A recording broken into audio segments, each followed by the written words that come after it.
You're listening to Wealthy-esque. We are a community of lawyers who believe that true wealth is having control of our time. I'm Ro Thomas, and as a busy wife, mom, and former Big Law associate, I know all too well the tension between the culture of the legal profession and pretty much everything else you want to do in life. That's why each week I'm bringing you the information and tools you need to improve your money mindset and manage your money to create true wealth. Because ultimately, it's not about the money. It's about the freedom and flexibility the money affords. Hey friend, welcome back to the show. I hope you're doing well and having an amazing day so far. Today, we are talking about impulse spending. Impulse spending is an issue for a lot of lawyers and for people in general, really. It is often tied to emotions. And one of the biggest things that comes up for my clients is stress. So, spending because they're feeling stressed. For some, that's the way that they deal with the stress. They go shopping.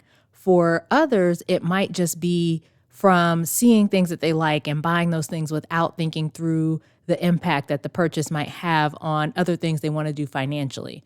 But whatever the source of your impulse spending is, I want to share 5 tips that can help you reduce the impact of that impulse spending on your finances. The first tip is to remove your credit card information from wherever you have it stored online. A lot of my clients love to shop online, and I had one who was really big on buying stuff from Instagram ads. So she would get these really random items that she wasn't looking for before, but never realized how much she needed until she saw the ads. And she had her payment information stored on Instagram. So when an ad came up, she could just go in there and, click whatever buttons and buy it. And the same kind of thing happens with a lot of people in Amazon. This is another one for a lot of my clients, where they have their credit card information, their shipping information, all of that stored on Amazon, so they can just click a few buttons and buy whatever they want. And then Amazon also has the buy now button, where you can just click one button and buy it immediately without going through the whole checkout process. The thing is, these companies know that by reducing what's called friction, it makes it much more likely that you'll buy. So if they can reduce the amount of time, the steps that it takes between you deciding that you want an item and you actually being able to complete that purchase, you're much more likely to make the purchase and not back out. So by having your credit card information stored, by having your shipping information stored, having things like a buy now button where you just press one button and it's purchased, you don't have to go through the steps of going to get your credit card and typing in the number and choosing your shipping and whatever else that puts extra time between you seeing the item and making the purchase. You just click a few buttons and it's yours. And those measures are in place, they say for convenience sake, but really those measures are in place to make the companies more money, because the more time you have between seeing an item and actually purchasing it, the more of a chance you won't complete that purchase. So by removing your payment information from the places you shop online, you add some friction in yourself, because you'll have to go get the credit card, put the number in, or even if you know your credit card number by heart, you still have to type it in. And all of that takes more time. And it gives you that little pause, that little break, that little bit of friction that allows you to consider whether you actually want to make the purchase or not. That brings me to the second tip. Take a pause when you're going to make a purchase and ask yourself, do I really need this thing? Do I really want this thing? And is this thing more important to me than whatever my goal is? So let's say, for example, you are working on building your savings or paying off debt or saving for a house, saving for a vacation, anything like that.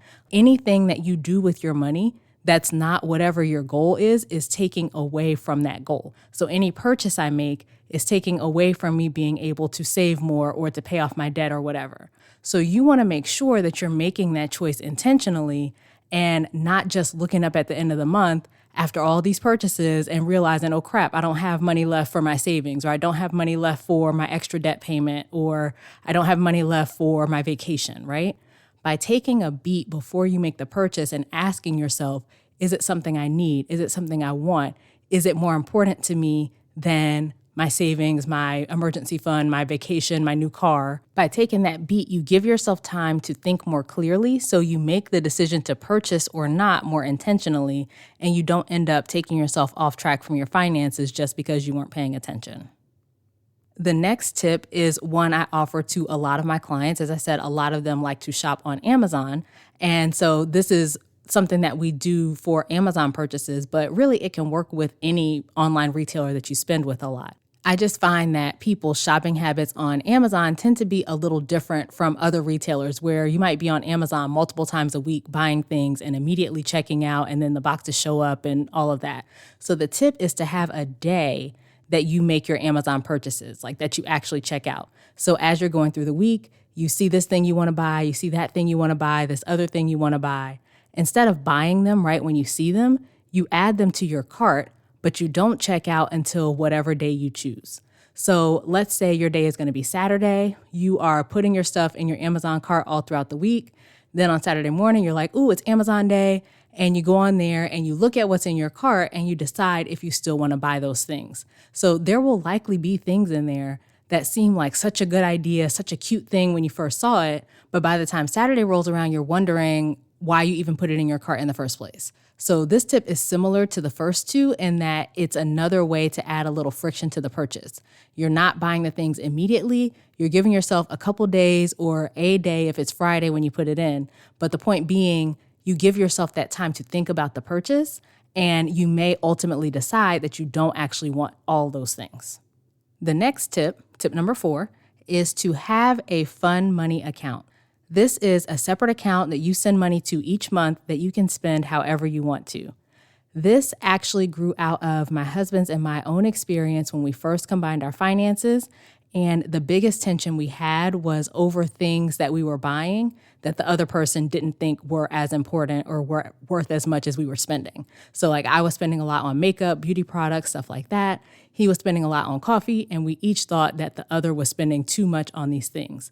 So to fix the issue, we decided to give ourselves a set amount of spending money each month that we can spend however we want to, no questions asked. It doesn't affect the family finances. It doesn't affect the other person at all. And we take that money from our joint account and it gets sent out to separate individual checking accounts at the beginning of each month.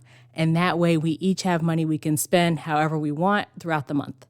I use this same strategy with my clients who don't share their finances with a partner, and it has been just as helpful. So instead of the money going from a joint account to separate individual accounts for each partner, for them, it's sending money from their main account where they pay their bills, where they buy their groceries, all of that, to a separate checking account, their fun money account, that they can spend that money however they want to. So it's in their plan. They know they can spend that money without worrying about how it's going to impact their financial goals or anything like that. So you set up a fun money account for yourself, or if you manage your finances with a partner, you set it up for yourself and your partner. You get a set amount of money each month just for fun stuff, and that way you can spend it however you want to, and you still make sure that you are not influencing or impacting your financial goals.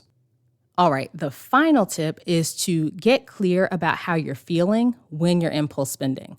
Like we talked about at the beginning of the episode, for a lot of lawyers, it's triggered by stress. For some, it could be other emotions like sadness or excitement or, just things like that. So whatever it is for you, you want to recognize how you're feeling when you're impulse spending.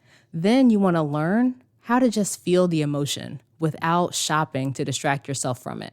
So just sit with feeling stressed or feeling sad or feeling excited or feeling happy or whatever the emotion is for you.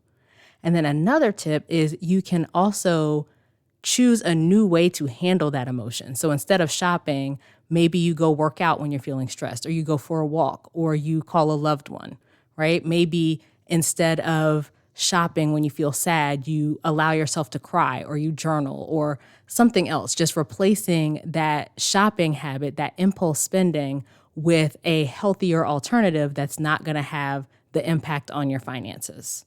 So those are my tips on making sure that impulse spending does not ruin your finances. Number 1, remove your credit card info from the places you shop online. Number 2, take a second and ask yourself whether you need or want the thing you're about to purchase and whether buying it is more important to you than your goals. Number 3, set a day that you make your Amazon purchases. Number 4, create a fun money account that's separate from your regular spending. And number 5, check in with how you're feeling when you impulse spend and find other ways to handle those emotions. All right, that is it for this week's episode. Please share this episode with a friend or two who you think could use this information. Sharing the podcast with other lawyers is how we spread the information and help more lawyers on their journey to improve their finances and get out of debt. And as always, I appreciate your support. As we close out, friend, I pray that you take the information you learn here, apply it in your life, and open up to the realization that wealth is available to you. As you do that consistently, week after week, you'll continue to take steps to regain control of your time, build wealth, and live the life of freedom and choice you deserve. Talk to you later.